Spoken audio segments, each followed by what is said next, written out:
ಎಲ್ರಿಗೂ ಸ್ವಾಗತ. ನಮಸ್ಕಾರ ಸ್ನೇಹಿತರೆ. ಸಾಮಾನ್ಯವಾಗಿ ವ್ಯಕ್ತಿಯ ಜಾತಕವನ್ನು ನೋಡಿದಾಗ ಅವನ ರಾಶಿಗೆ ಅನುಗುಣವಾಗಿ ಅವನಿಗೆ ಜೀವನದಲ್ಲಿ ಯಾವ ರೀತಿಯ ತೊಂದರೆಗಳು ಬರಬಹುದು ಎಂದು ಹೇಳಲಾಗುತ್ತದೆ.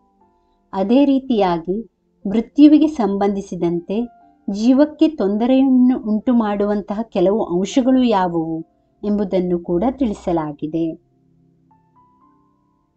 ಹಾಗಾದರೆ ರಾಶಿಗನುಗುಣವಾಗಿ ಯಾವ ರಾಶಿಯವರಿಗೆ ಯಾವುದರಿಂದ ಜೀವಕ್ಕೆ ಅಪಾಯಗಳು ತೊಂದರೆಗಳು ಉಂಟಾಗಬಹುದು, ಇಂತಹ ಭಯವನ್ನು ಯಾವ ರೀತಿ ಬಗೆಹರಿಸಿಕೊಳ್ಳಬಹುದು ಎಂಬುದರ ಬಗ್ಗೆ ಸಂಪೂರ್ಣವಾದ ಮಾಹಿತಿಯನ್ನು ಇಂದು ನೋಡೋಣ ಬನ್ನಿ. ಮೇಷರಾಶಿ. ಈ ರಾಶಿಗೆ ಅಪಾಯ ಬೆಂಕಿಯಿಂದ. ಇವರಿಗೆ ಬೆಂಕಿ ಆಕಸ್ಮಿಕದ ಆತಂಕವಿದೆ. ಇದು ನಿಮ್ಮ ಇತರ ಗ್ರಹಗಳ ಸ್ಥಾನ, ಜೀವನ ಶೈಲಿಯನ್ನು ಅವಲಂಬಿಸಿರುತ್ತದೆ. ಇವರು ಮಹಾವಿಷ್ಣುವನ್ನು ಆರಾಧಿಸಬೇಕು. ಓಂ ನಮೋ ಭಗವತೆ ವಾಸುದೇವಾಯ ಎಂಬ ಅಷ್ಟಾಕ್ಷರಿ ಮಂತ್ರವನ್ನು ಪ್ರತಿದಿನ 108 ಬಾರಿ ಪಠಿಸಿದರೆ ಬಹುಕಾಲ ಆರೋಗ್ಯವಂತರಾಗಿರುವಿರಿ. ವೃಷಭ ರಾಶಿ. ಇವರ ರಾಶಿಯ ಗುಣ ಭೂಮಿ. ಸಾಮಾನ್ಯವಾಗಿ ಹೃದಯಾಘಾತದ ಆತಂಕ ಹೊಂದಿರುವರು. ಅದು ಕೂಡ ತುಂಬು ಬಾಳನ್ನು ಬದುಕಿದ ನಂತರವೇ. ರಕ್ತದೊತ್ತಡ, ಹೃದಯಕ್ಕೆ ಸಂಬಂಧಿಸಿದ ಕಾಯಿಲೆಗಳ ಬಗ್ಗೆ ಜಾಗರೂಕರಾಗಿರಬೇಕು. ಗಣೇಶ ನಿಮ್ಮ ರಾಶಿಯ ಆರಾಧ್ಯ ದೈವ. ಆತನನ್ನು ಆರಾಧಿಸಬೇಕು.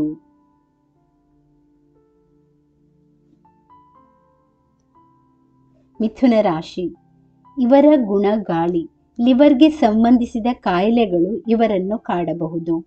ಜೀವನ ಶೈಲಿ ಆರೋಗ್ಯಕರವಾಗಿ ಇದ್ದರೆ ಲಿವರ್ಗೆ ಏನೂ ಸಮಸ್ಯೆ ಆಗದು. ಆದರೆ ಔಷಧಗಳ ಓವರ್ಡೋಸ್ ಬಗ್ಗೆ ಎಚ್ಚರ ಅಗತ್ಯ. ಸರಸ್ವತಿ, ತಾರಾ, ಲಕ್ಷ್ಮಿ ಮುಂತಾದ ದೇವಿಯರನ್ನು ಆರಾಧಿಸಿ. ಕಟಕ ರಾಶಿ. ಇವರಿಗೆ ನೀರಿನಿಂದ ಅಪಾಯ ಹೆಚ್ಚು. ಮೂತ್ರಕೋಶ ಸಂಬಂಧಿತ ಕಾಯಿಲೆ, ಕಿಡ್ನಿ ಸಮಸ್ಯೆಗಳು ಕಾಡಬಹುದು. ಚೆನ್ನಾಗಿ ನೀರು, ದ್ರವ ಪದಾರ್ಥ ಕುಡಿಯುವುದು ಅಗತ್ಯ. ಆರಂಭದಿಂದಲೂ ಕಿಡ್ನಿಯ ಆರೋಗ್ಯಕ್ಕೆ ಸಂಬಂಧಿಸಿದಂತೆ ಜಾಗರೂಕರಾಗಿರಬೇಕು. ಹನುಮಾನ್ ಚಾಲೀಸ್ ಸದಾ ಪಠಿಸಬೇಕು. ಸಿಂಹರಾಶಿ. ಇವರಿಗೆ ಬೆಂಕಿಯಿಂದ ಅಪಾಯ. ಮಾರಕ ರೋಗವೊಂದು ನಿಮ್ಮನ್ನು ಕಾಡಬಹುದು. ಧೂಮಪಾನ, ಮದ್ಯಪಾನದಂತಹ ಅಭ್ಯಾಸಗಳು ಇದ್ದರೆ ಅವುಗಳಿಂದ ದೂರ ಉಳಿಯಲು ಮನಸ್ಸು ಮಾಡಿ. ಶಿವನು ನಿಮ್ಮ ರಾಶಿಗೆ ಆರಾಧ್ಯ ದೈವ. ಅವನು ಸ್ಮಶಾನ ಭೈರವ. ಹಾಗಾಗಿ ಹೆಚ್ಚು ಶಿವನನ್ನು ಪೂಜಿಸುವುದು ಒಳ್ಳೆಯದು.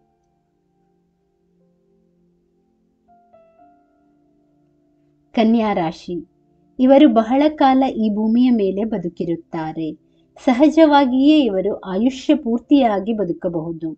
ಬಂಧು ಬಳಗದ ಜೊತೆಗೆ ಕೊನೆಯ ಕಾಲವನ್ನು ಕಾಣುವ ಸುಯೋಗ ಇದೆ. ಹನುಮಾನ್ ಮತ್ತು ಕಾಳಿ ದೇವತೆಯರ ಆರಾಧನೆಯಿಂದ ಉತ್ತಮ ಬದುಕು, ದೀರ್ಘ ಬದುಕು ಸಿಗುತ್ತದೆ.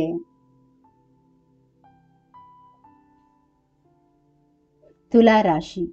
ಇವರ ಅಂತ್ಯಕಾಲದಲ್ಲಿ ಅತ್ಯಂತ ಆಪ್ತರು, ಇವರ ಜೀವನದಲ್ಲಿ ಸದಾಕಾಲ ಜೊತೆಗೆ ಇದ್ದವರು ಇಲ್ಲದೆ ಹೋಗುವಂತಹ ಸನ್ನಿವೇಶ ಬರಬಹುದು. ಅವರಿದ್ದರೆ ಅವರನ್ನು ಉಳಿಸಿಕೊಳ್ಳಬಹುದು. ಹೀಗಾಗಿ ಸಂಗಾತಿಗಳನ್ನು ಪ್ರೀತಿಸಿ ಆಂಜನೇಯನನ್ನು ಆರಾಧಿಸಿ.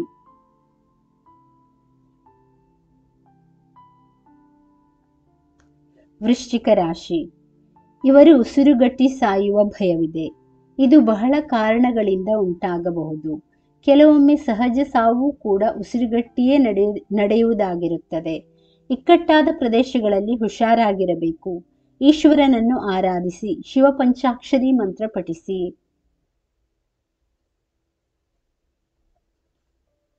ಧನು ರಾಶಿ. ಆತ್ಮಹತ್ಯೆಯ ಲಕ್ಷಣಗಳು ಇವೆ. ಆದರೆ ಇವರು ಉತ್ತಮ ಕುಟುಂಬ, ಹಣಕಾಸು ಹಾಗೂ ಒಳ್ಳೆಯ ಸಂಬಂಧಗಳನ್ನು ಹೊಂದಿದ್ದರೆ ಆತ್ಮಹತ್ಯೆ ಮಾಡಿಕೊಳ್ಳುವುದಿಲ್ಲ. ಸಮಸ್ಯೆಗಳಿಂದ ಜರ್ಜರಿತಗೊಂಡಾಗ ಈ ರಾಶಿಯವರು ಆತ್ಮಹತ್ಯೆಯ ಬಗ್ಗೆ ಯೋಚಿಸಲೇಬಾರದು. ಮಹಾಕಾಳಿಯನ್ನು ಆರಾಧಿಸಿ. ಮಕರ ರಾಶಿ. ಭೂಮಿ ಗುಣವನ್ನು ಹೊಂದಿರುವ ಇವರಿಗೆ ಶತ್ರುಗಳಿಂದ ಸಾವು ಬರುವ ಸಾಧ್ಯತೆ ಇದೆ. ಇದಕ್ಕೆ ಸರಳ ಪರಿಹಾರ ಎಂದರೆ ಶತ್ರುಗಳನ್ನು ಸೃಷ್ಟಿಸಿಕೊಳ್ಳಬೇಡಿ. ಸಿಟ್ಟು, ದುಡುಕು, ಮುಂಗೊಪ್ಪ, ಬಾಯಿ ಚಪಲ, ಚಾಡಿಯಂತಹ ಗುಣಗಳನ್ನು ಹದ್ದುಬಸ್ತಿನಲ್ಲಿ ಇಟ್ಟುಕೊಂಡರೆ ಒಳಿತು.